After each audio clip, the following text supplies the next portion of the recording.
এবার আমি আপনাদের সামনে চাঞ্চল্যকর এক খবর নিয়ে উপস্থিত হয়েছি।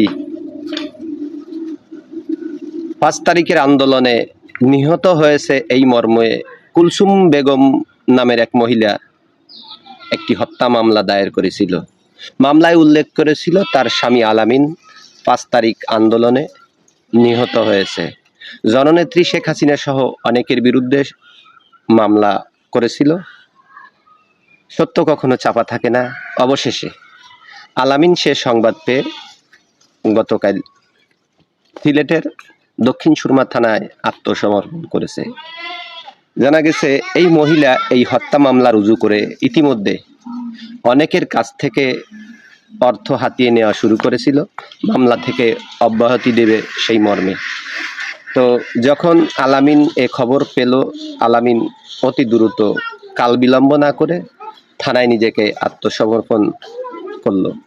আলামিন জানিয়েছে স্ত্রীর সাথে পারিবারিক কলহের কারণে তার স্ত্রী তাকে মৃত দেখিয়ে এই মিথ্যা মামলা দায়ের করেছিল। তাহলে এখন বুঝেন মামলা কিভাবে হয়।